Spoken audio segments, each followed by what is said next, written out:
What's up, guys? Flippin' Steve back with another video, and this one is going to be a BGS reveal. Graded cards dropped off at the National. The order's finally here.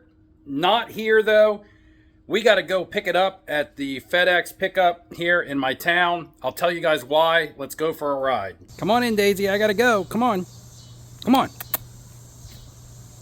I got to go pick up my package, and I'll be back and you can come back outside. Come on. Let's go. Good dog. So we're off to pick up my BGS graded card order return. Do got to stop by the post office and drop this off. This is a Sam Darnold card that I sold. Yeah, Sam Darnold doubling up. That'll be another video.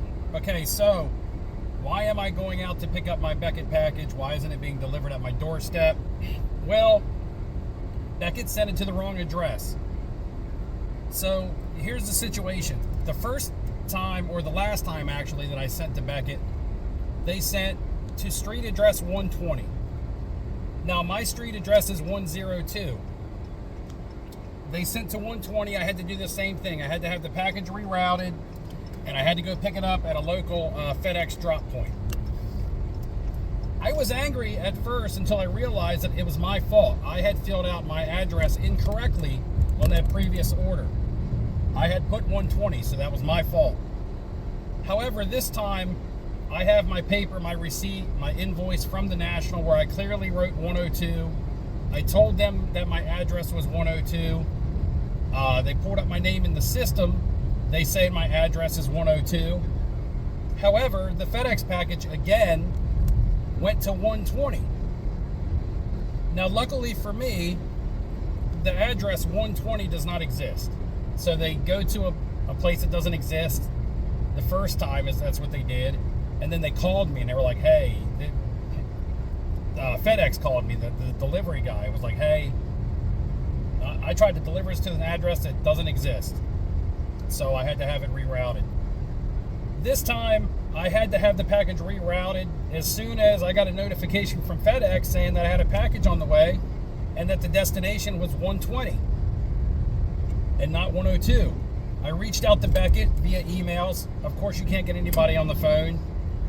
A day later, they finally responded. If I may put the email thread up here, I may not. And they insisted that they sent the package to 102. They insisted that the address in their system is 102. The fact remains that the address on FedEx is 120. So somebody there at Beckett is confused.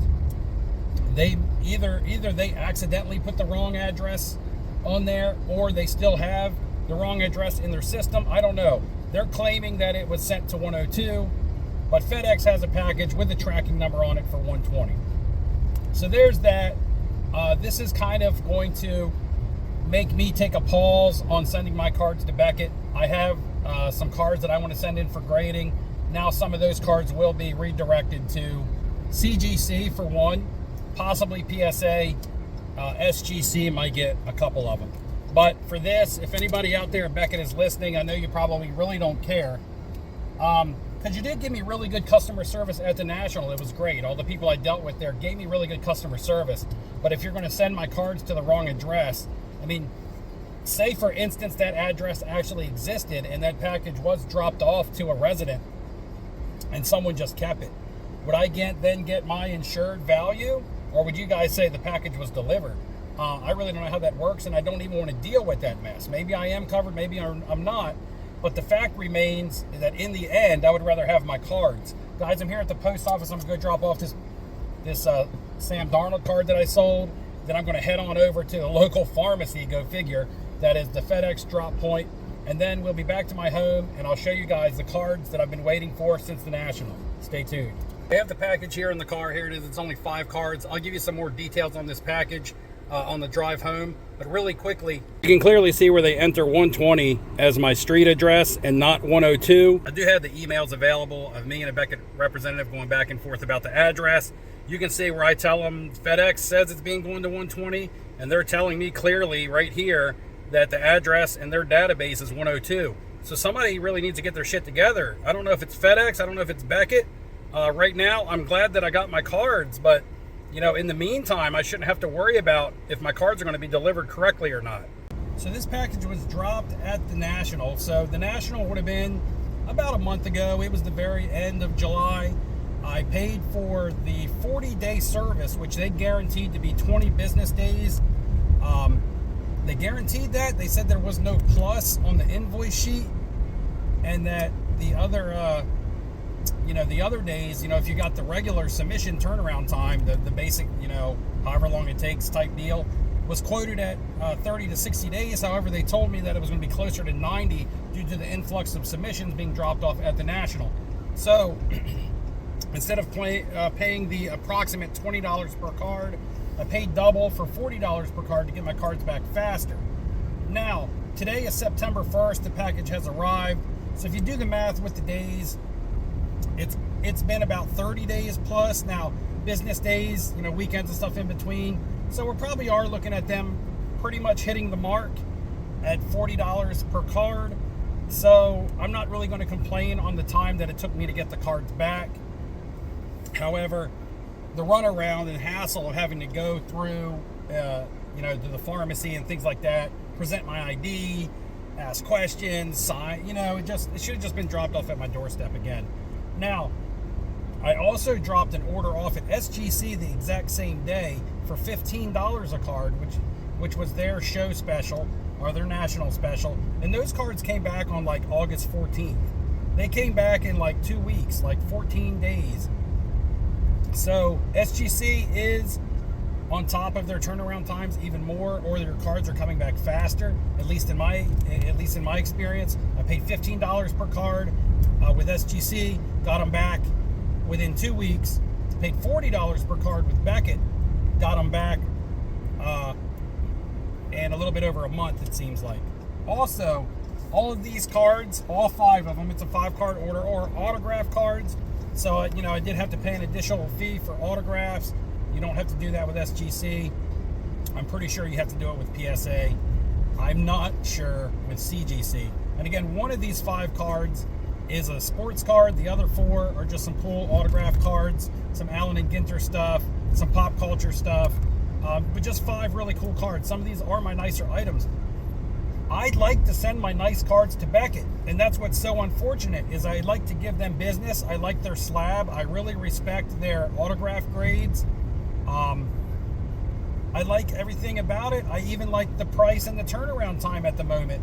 But I can't have my cards being sent to the wrong address. So again, I'm torn as to where I want to send my next order. Last week when I discussed this, I was torn due to the fact that I hadn't got my cards back yet, and it seemed like it was going to run even longer than 30 days because they hadn't updated me since they hit the grading process. However, when I got my update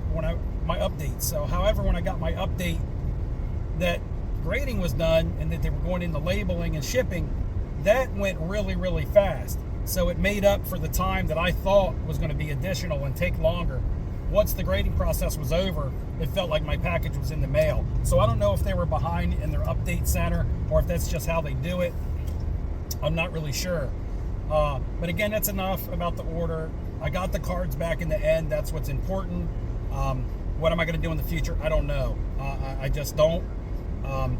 But I'm almost home, and we're going to take a look at the cards, guys. I hope you enjoy them because I'm excited for this order. A lot of cards in here that I like. Oh, Daisy, I hear you. Scratching. I'm back. I told you I'd be back. Okay. I'm so excited. Excitedness. Yes, we have cards to open. We have cards. Let's go. Let's burn through these cards and stop taking up your time. Here is the box from FedEx, $120. Here is the paper from Beckett. It says 102. So someone's confused. I don't know who it is. I don't know who to yell at. I'm going to guess that Beckett probably entered the address wrong to FedEx. They're the ones that have to print the FedEx label out.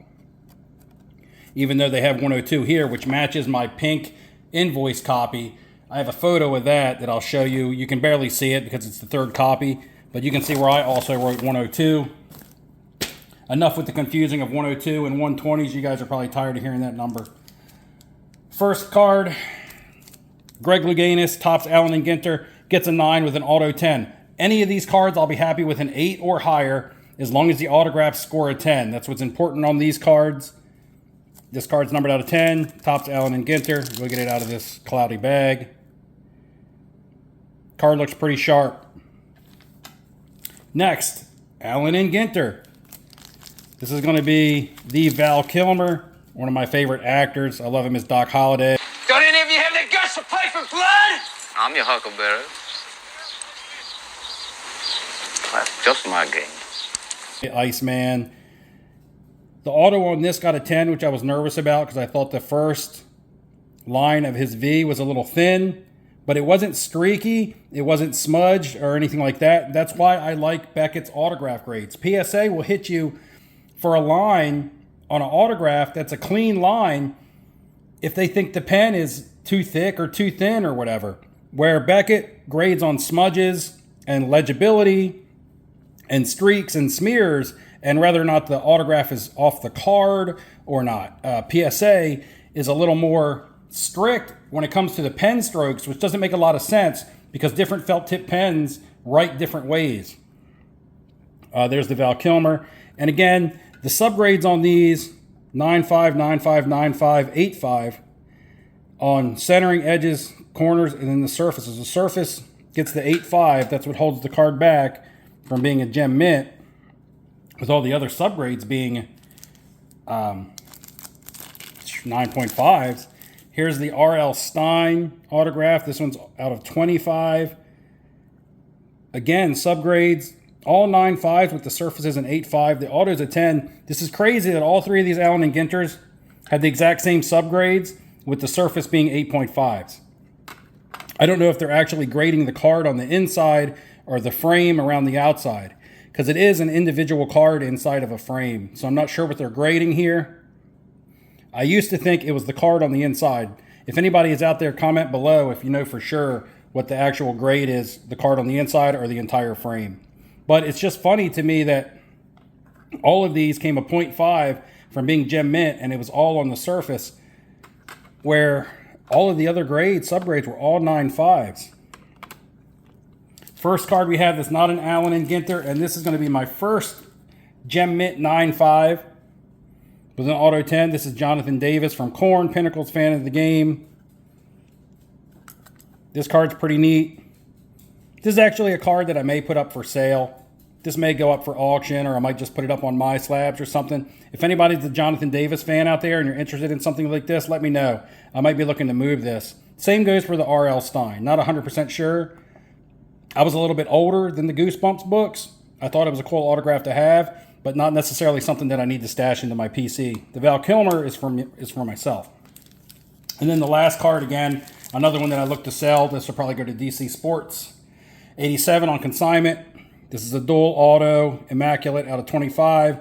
Isaiah Thomas and Joe Dumars. And this one, the corners and edges got it, but it gets an 8.5, which is good for a thick stock immaculate card. Autograph 10, which is important, especially on a dual auto where you have to grade 2 autographs to get to 10. It's another clean card. All right, guys, what was your favorite card out of here? The Jonathan Davis, the R.L. Stein, the Allen and Ginter stuff, or if you're a sports nut, maybe you just prefer sports cards only. All right, guys, tell me what you think about this order, what you think about the whole situation. Comment below. I'm interested in what you should do. Would you still trust Beckett? I want to send my cards to them. I love their slabs. I love their autograph grades, but I don't want to be scared that my cards are going to go to the wrong address. All right, guys, I'll see you in the next video. Take it easy. Enjoy the rest of your weekend.